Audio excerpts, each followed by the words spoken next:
just tasting it. That's what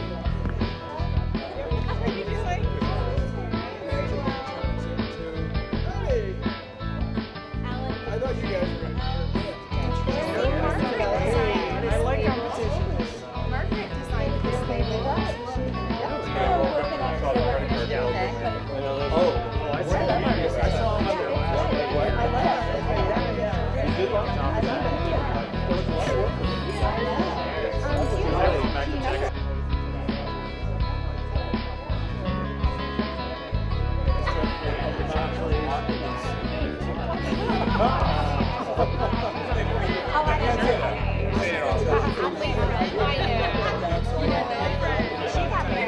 All of the wines are barrel samples. All of them. They haven't really been blended. They haven't been tinkered with or tweaked.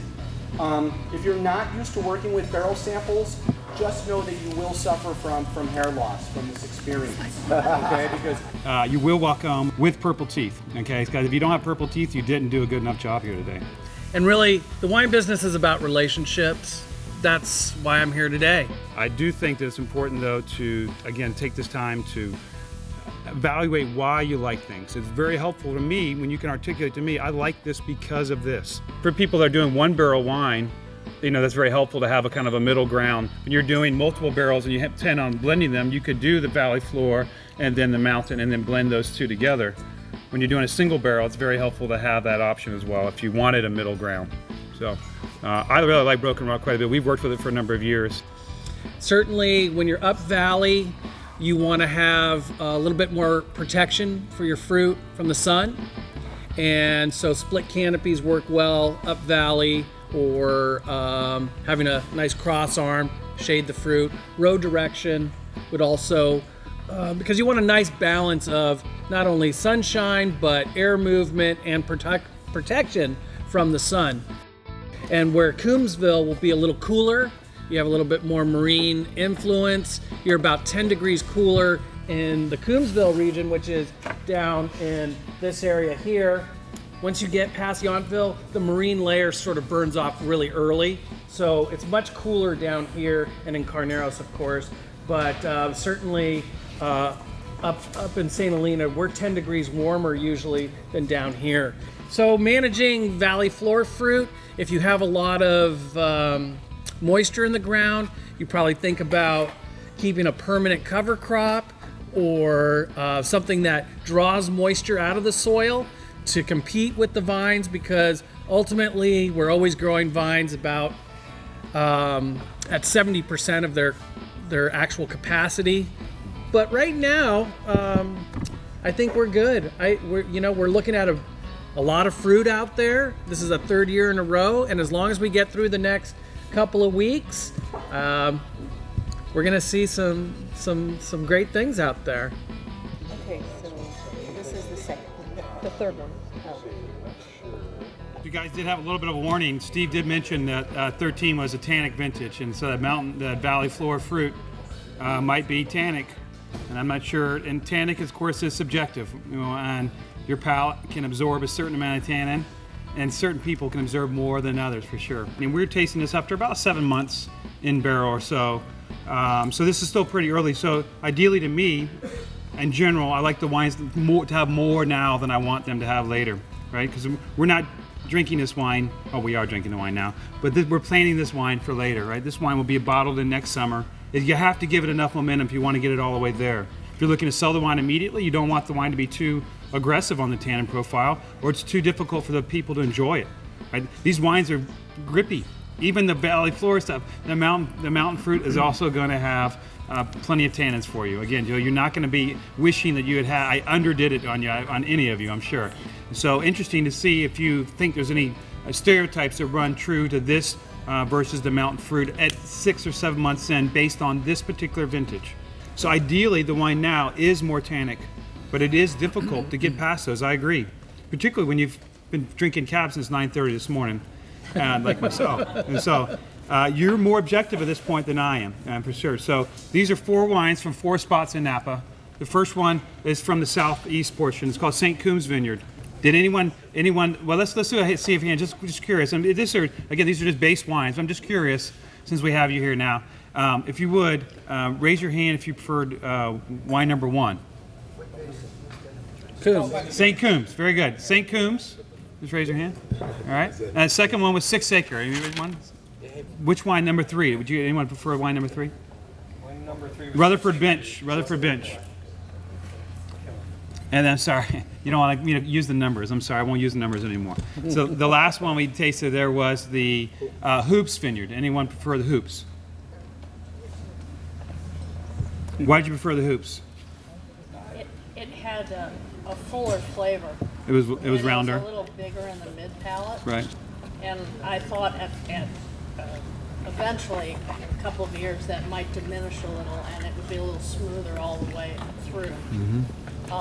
It was also a little drier to me, so it had a little more tannins. I thought that since it was so young that it would just age a little better. Some of the other wines to me had components that I thought would the balance might be out of proportion, but I thought the proportions of this would be a little better with aging. What about wine number 3? Which one that was? Who preferred Rutherford Bench? You guys did? Because you thought because of the roundness? Well, we just tasted the Valley Flora fruit, and what people were saying is that they noticed a lot more fruit from the 2013 vintage. Now, as we climb up in elevation, it's whenever it rains, all that water and all the nutrients in the soil erode to the valley floor below, and so the vines that are up there on the hillside, they really struggle to grow. And with that tends to happen, you get smaller berries with thicker skins. And since all of your color and flavor is in the skin, these wines tend to be a little more, we would say, structured. So tannins, the dryness in the wine, tend to be a little more overt at this early stage. So we'll see if that holds true when we taste. Wine number 1 is at the top of, it's basically Atlas Peak. Okay, so if you know where, we talked about the Broken Rock Vineyard at the beginning, we talked about where Broken Rock was. It's on the way up to Atlas Peak. The smell, not so much, but the taste again was amazing. Right. I liked it. Right. Interesting. Well, that's a really good point to point out, is that the nose does not always match the palate. We didn't talk about favorites. Who was, how about number 1? Who's anyone? Honestly, nobody at all, huh? How about wine number 2? Favorite, anyone? This is the second favorite. This is the Lewis. Ink grade. Yeah, a little bit more. And the last one is Stagecoach. Anyone? Yeah. Stagecoach also very high elevation. I think it's probably more like 16 to 1800. Our block. It's not a technical AVA. It's Napa Valley AVA. But this one and Stagecoach is an amazing vineyard. It's at the top of Atlas Peak. Covers Atlas Peak, and outside of that, it's 1,200 acre property. About 600 acres planted, and it's very remote and rugged, and it's pretty impressive. Not all the blocks are the same, and I just went through 2 tastings over the last couple of weeks of Stagecoach wines from 40 different producers throughout Napa, tasting their wine. This wine has not been racked, getting ready to be racked actually. What did you say? I'm really not sure why Patrick is your winemaker. This is the most educational session that you've done in a few years. Very interactive, lots of learning, really quick. Thanks for the plug. Well said. I couldn't have said it better myself. Really, it was amazing. I really did a great job. You have to be honest. Let's be clear. I really like to thank Aaron also. Aaron, as I mentioned, without quality vineyards, you can't have quality wines. You never see in the back of a bottle of wine, rarely do you see it, that says the guys in the vineyard did a really great job. The people managing this vineyard did an awesome job. Therefore, this wine is the way that it is. Winemakers aren't going to usually deflect the credit, of course. They'll deflect the blame all the time. Those vineyard guys messed it up. But it's literally critical, as you know, and so you can just see it when you go out there and taste the fruit from people that know what they're doing, and you taste those grapes versus the wines from the neighbors perhaps that don't. It's really critical to have people managing that know what they're doing. So anyhow, I'd like to thank him for his help, and feel free. If there's any particular, if any technical vineyard questions, I know a pretty good amount. He knows way more than I do, though. So he's definitely the one to ask about as far as specifics, as far as any type of trellising or pruning or timing and things like that. So fire away at him if you want. If you have any more wine questions, and he knows those too. You can pretend to be a ghost. This is our in-house competition rosé. Can I pour you some?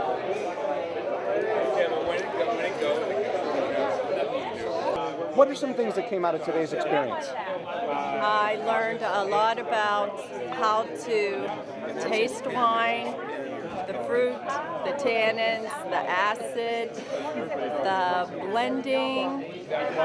There was really a lot to take in. Hi, I'm Donna Jones, And I'm Chauncey Jones. and we have D'Argent Jones Wines. We decided to start D'Argent Jones Wines sort of for me as a reinvention of myself.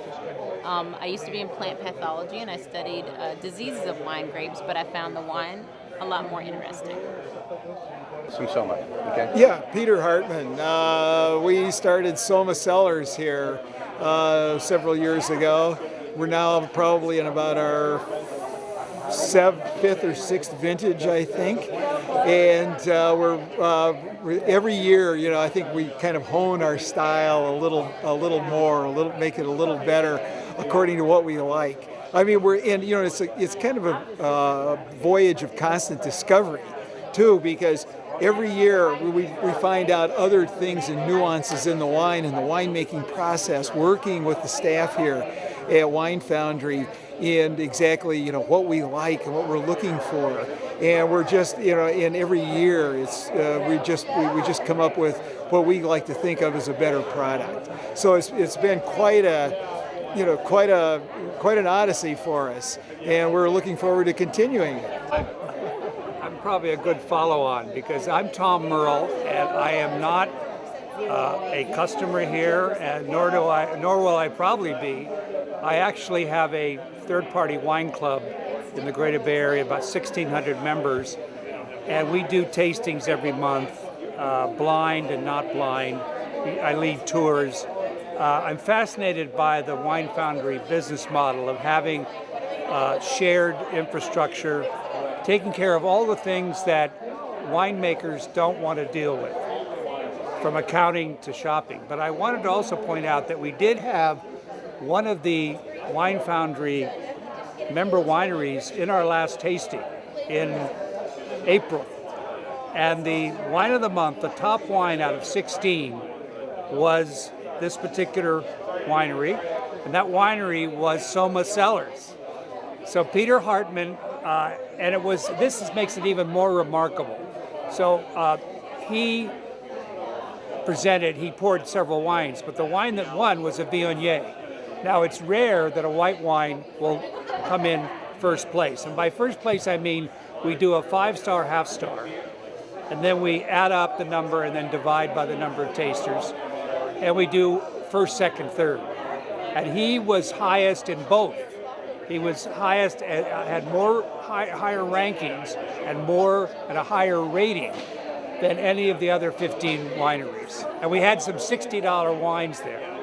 So, and his Viognier is like $28. So that was great. So it made me feel that this organization is doing something right.